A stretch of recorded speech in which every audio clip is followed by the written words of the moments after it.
अस्सलामु अलैकुम वरहमतुल्लाहि वबरकातुहू। अज़ीज़ तलबा व तालिबात, जैसे कि हमने बात की थी कल इल्म सरफ़ और इल्म नहव पर बात करेंगे।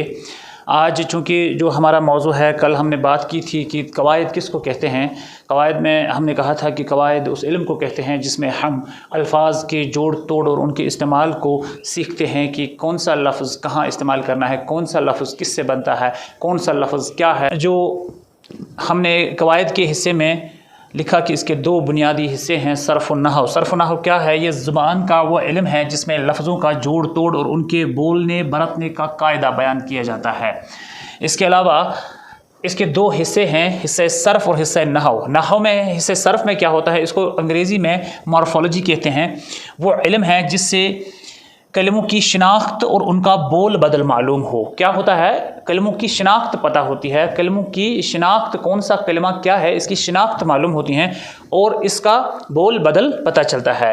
इसके बरक्स हिस्से नहव में, जिसको हम सिंटैक्स कहते हैं इंग्लिश में, वो इल्म है जिससे कलिमात को जोड़ना तोड़ना, उनकी तरकीब और उनका बाहमी ताल्लुक़ मालूम होता है कि कौन सा लफ्ज़ क्या है, कौन सा लफ्ज़ किसके बाद आएगा, कौन सा लफ्ज़ पहले आएगा, कौन सा लफ्ज़ कहाँ लिखना है और किस तरह लिखना है। उनका जो बाहमी ताल्लुक़ है एक जुमले में, या उनकी जो तरकीब है, या उनकी जो मुरक्कबात है, वो इसमें सीखे जाते हैं।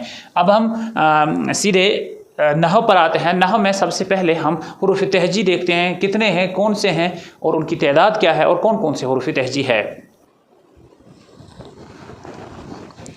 अब हम बात करेंगे हुरूफ़ तहजी की, हुरूफ़ तहजी या उर्दू अल्फ़ाबेट्स की। नॉर्मली आपने सुना होगा कि उर्दू में 37 हुरूफ़ तहजी है, कुछ लोग बोलते हैं 38 हुरूफ़ तहजी हैं, कुछ लोग बोलते हैं नहीं जी 32 हुरूफ़ तहजी हैं।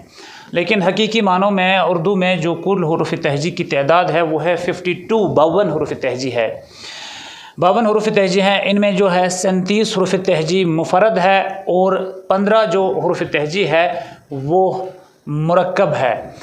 तो ये मुफ़रद हुरूफ़ तहजी और मुरक्कब हुरूफ़ तहजी कौन से हैं? पहले मैं आपको मुफ़रद हुरूफ़ तहजी जो यकसां है या जो अलग लिखे जाते हैं, जिनसे हुरूफ़ बनते हैं, तो उनमें अलिफ़ है, अलिफ़ मद आ है, बे है, पे, ते, टे, से, जीम, चीम, है, खै, दाल, डाल, ज़ाल, रे, डे, जे, जे। और इस हुरूफ को आप याद रखें,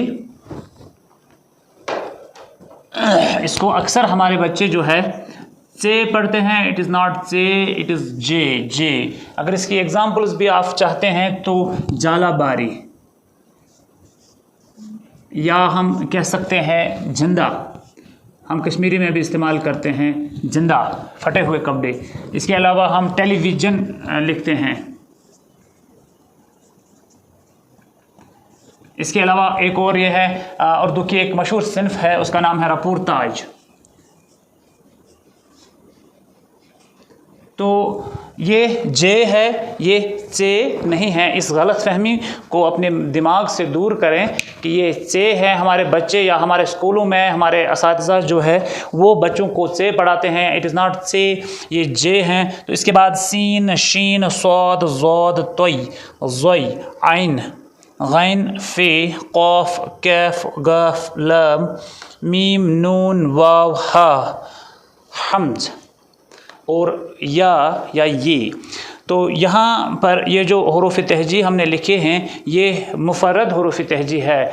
मुरक्कब हुरूफ़ तहजी कौन से हैं और हमें क्या फ़र्क है इसमें? अगर हम इतने ही हुरूफ़ को हुरूफ़ तहजी ले लें तो इसमें यह वाला हुरूफ़ तहजी हमें कहीं दिखाई नहीं देता है, या बहुत से ऐसे हुरूफ़ है जो हमें नहीं दिखाई देते हैं। अब जब हम इन हुरूफ़ की या उन कलिमात की तरकीब निकालते हैं जिनमें मुफ़रद के बजाय मुरक्कब हुरूफ़ तहजी इस्तेमाल होते हैं, वो सिर्फ़ एक ही हर्फ माना जाएगा, वो दो नहीं। मिसाल के तौर पर ढोल की अगर हम बात करेंगे, ढोल, और हम इसकी तरकीब निकालनी है, हमें इसको अलग अलग लिखना है, तो हम क्या करेंगे? हम लिखेंगे ढ, व और लाम। یہ ہو گیا ڈھول۔ تو اس طرح سے جو ہے یہ مفرد حروف تہجی ہیں۔ اب ہم مرکب حروف تہجی لکھیں گے۔ یہ اردو میں جو مرکب حروف تہجی ہے، مرکب حروف تہجی وہ حروف تہجی ہیں جو دو چشمی ہا سے مل کر بنتے ہیں۔ تو ان میں بھ ہے، پ دشم ہے، ت دشم ہے، ٹھ ہے، جھ ہے، چ ہے، دھ ہے، ڈھ ہے، ر ہے، ڈھ ہے، ک ہے، گھ ہے، ل ہے، م ہے اور ن ہے۔ یہ وہ حروف تہجی ہے جو مرکب حروف تہجی ہیں، جن سے اردو میں بے شمار الفاظ بنتے ہیں اور جن کے بغیر جو ہے اردو اننا جو ہے مشکل ہے، جن کے بغیر ہم آئے روز الفاظ جو ہماری زندگی میں، جو ہم روز مرہ کی زندگی میں استعمال کرتے ہیں، تو یہ انہی سے بنتے ہیں، تو ان میں ان کا بڑا رول ہے۔ تو یہ ہو گئے ہمارے حروف تہجی۔ تو اس طرح سے جو ہے ہمارا حروف تہجی کا جو حصہ ہے وہ مکمل ہوا، کیونکہ ہر انگلش کی اگر ہم بات کریں گے، ہر زبان کی بنیاد الفابیٹس پر ہوتی ہے۔ تو ہمارے اردو میں بھی جو اردو زبان کی جو سرچشمہ ہے، جو بنیاد ہے، وہ ہے حروف تہجی۔ تو حروف تہجی کو سمجھے بغیر آگے چلنا مشکل تھا، دشوار تھا، آپ کے لیے بھی میرے لیے بھی۔ تو میں نے ضروری سمجھا، مناسب سمجھا کہ پہلے حروف تہجی کو سمجھیں، تو اس کے بعد ہم آگے چلیں گے۔ اب ہم دیکھیں جو ہمارا آج کا موضوع ہے یہ اپنے اختتام کو پہنچتا ہے۔ اللہ تعالیٰ اپنے حفظ و امان میں رکھے، دعا میں یاد رکھیے گا۔ السلام علیکم ورحمۃ اللہ وبرکاتہ۔